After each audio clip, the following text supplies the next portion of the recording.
Good morning. ये video मैं उन स्टूडेंट्स के लिए बना रहा हूँ जो आने वाले टाइम में डॉक्टर बनने वाले हैं और साथ ही साथ अभी आप लोगों ने 12th का एग्जाम दिया है और नीट का एग्जाम भी आपने दिया होगा। बहुत अच्छा स्कोर आया है आपका और अगर स्कोर अच्छा आया है तो आप एमबीबीएस के लिए भी जा सकते हैं और वेटनरी के लिए भी जा सकते हैं। दो ऑप्शंस अवेलेबल है आपके पास में। अब देखिए इसके अंदर जो डॉग लवर्स हैं या फिर अपन बोल सकते हैं जो एनिमल लवर्स हैं, इसमें सारे एनिमल्स कवर होते हैं, वो लोग इस वेटनरी वाले ऑप्शन को चूज कर सकते हैं। बहुत अच्छा ऑप्शन है, इसमें बहुत अच्छी अच्छी कैरियर अपॉर्चुनिटीज मिलेगी, बहुत अच्छा पैकेज मिलेगा और फ्यूचर ग्रोथ बहुत अच्छा है इसके अंदर। अभी अपन लोग डिस्कस करने वाले हैं veterinary, what is veterinary doctor, veterinary doctor क्या करता है, कैरियर अपॉर्चुनिटीज क्या क्या मिलेंगी इसमें, सैलरी क्या मिलेगा इसके अंदर, इंडिया में क्या सैलरी है और अब्रॉड में क्या सैलरी मिलेगा आपको, गवर्नमेंट कॉलेजेस क्या चार्ज करते हैं फीस, प्राइवेट कॉलेज क्या चार्ज करते हैं, पूरा डिटेल में डिस्कस करेंगे।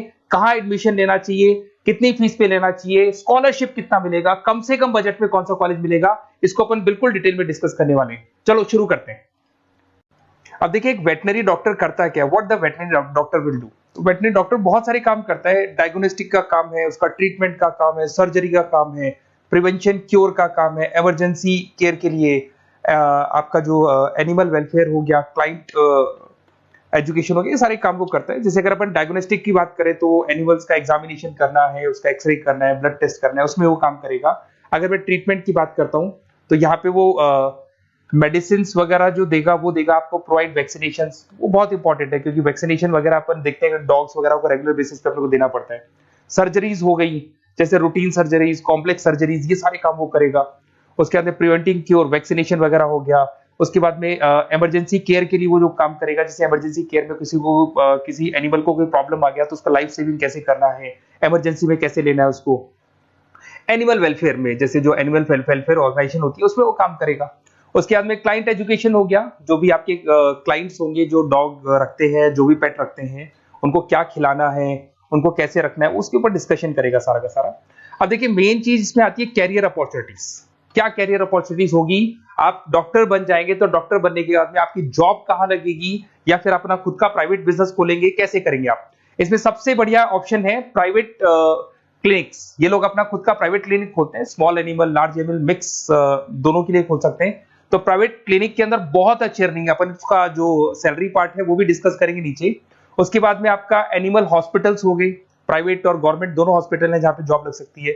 रिसर्च इंस्टीट्यूट्स हो गए जहां पे आपका जॉब लग सकता है, जैसे फार्मास्यूटिकल कंपनी हो गया, गवर्नमेंट एजेंसीज हो गया, यहाँ पे जॉब लग सकता है। उसके बाद में गवर्नमेंट एजेंसीज में public health agencies, department of agriculture, यहाँ आपका जॉब लग सकता है। कुछ लोग बोलते हैं जू हो गया, वाइल्ड लाइफ सेंचुरी हो गई, वहां आपका जॉब लग सकता है। जू, एक्वेरियम, यहाँ पे लग सकता है, वाइल्ड लाइफ सेंचुरीज में लग सकता है।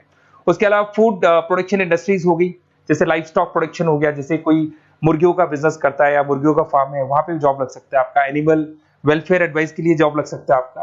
कुछ नॉन प्रॉफिट ऑर्गेनाइजेशन होती है जो एनिमल्स के लिए खुली हुई है और उनका ऑब्जेक्टिव होता है कि कोई भी अगर एनिमल के साथ कोई प्रॉब्लम है तो वो लोग सॉल्व करते हैं उसको, उसका कोई चार्ज नहीं है, वहां आपका जॉब लग सकता है। उसके बाद में पेट और फूड न्यूट्रिशन, क्या खिलाना है, जैसे आपने सुना होगा डॉग्स को पेडिग्री देते हैं अपन, वैसे कौन सी चीज खिलानी चाहिए, क्या नहीं खिलाना चाहिए, उसकी जो जितनी मेडिसिन बनेगी या जितने फूड बनेंगे वहां जॉब लग सकता है आपका।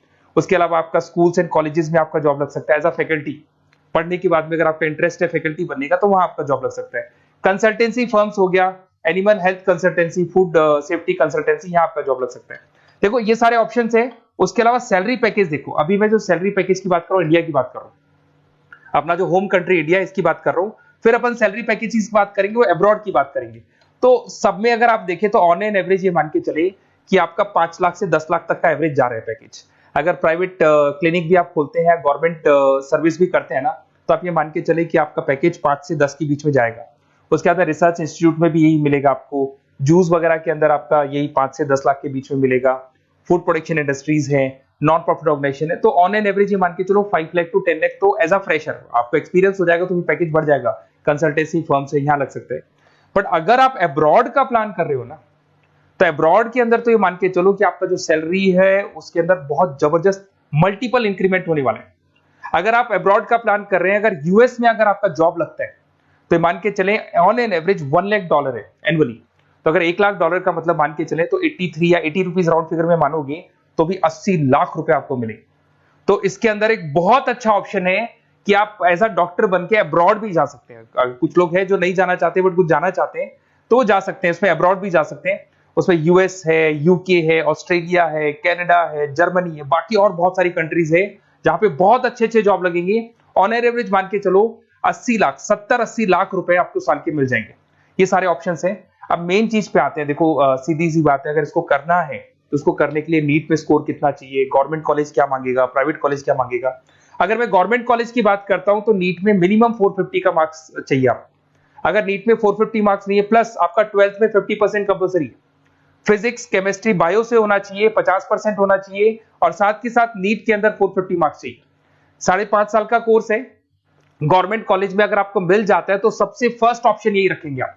यहां पर आपका 2 लाख रुपए फीस मान के चलो तो 8 लाख रुपए में आप ये मान लो 8-10 लाख के अंदर अंदर, मतलब मैक्सिमम 10 लाख का खर्चा मान के चलो, इसके अंदर अंदर आपका कंप्लीट कोर्स हो जाएगा अगर गवर्नमेंट कॉलेज मिलता है। बट अगर आपका स्कोर कम है तो मैं आपको एडवाइस करूंगा गो फॉर प्राइवेट कॉलेज, क्योंकि आगे स्कोप बहुत अच्छा है कि वापस जब आप कहीं अब्रॉड जाते हैं या फिर कहीं और जॉब करेंगे तो निकल जाता है सारा पैसा, कोई दिक्कत नहीं है। प्राइवेट कॉलेज के अंदर नीट अपीयर चाहिए। अगर आपका स्कोर कम भी है तो भी चलेगा, नीट अपीयर है तो भी चलेगा। साथ ही साथ अगर यहाँ पे ड्यूरेशन देखें तो वही कॉमन रहेगा। बट प्राइवेट कॉलेज में फीस बहुत हाई है। देखो आप 5.5 से लेके 7 लाख पर एनम मान के चलो तो पूरी फीस मान लो कम से कम 30-35 लाख के आसपास फीस बैठती है आपकी। अब इसमें हॉस्टल भी इंक्लूड नहीं है, हॉस्टल का अलग से चार्जेस लगने वाला है आपका। अब मैं जो आपको बताने वाला हूं उसको ध्यान से सुनना। प्राइवेट कॉलेज में बहुत सारे कॉलेजेस हैं जो लोग स्कॉलरशिप पे एडमिशन लेते हैं, बच्चों को पता ही नहीं उन कॉलेज के बारे में। वहां पर हॉस्टल भी इंक्लूड हो जाएगा, स्कॉलरशिप भी मिल जाएगा, और बहुत मिनिमम फीस में आपका एडमिशन हो जाएगा। इतना फीस आपका लगेगा ही नहीं, आप ये मान के चलो। तो उन सारे कॉलेजेस का अपन डिटेल में डिस्कस करेंगे। मेरा नंबर आप लोग के पास है, इस पे जैसे आप कॉल करेंगे तो या तो मैं रिसीव कर लूंगा, अगर मैं रिसीव नहीं करूं तो आप मेरे को मैसेज डाल के छोड़ना, मैं हाथों हाथ डिटेल, मेरे जो डिटेल काउंसलर्स हैं उनसे मैं बात करा दूंगा, वो आपको डिटेल में सारा डिस्कस करेंगे। Okay, best of luck. कोई प्रॉब्लम हो, ये नंबर है मेरा, इस पे कॉल कर सकते हैं। Okay, best of luck.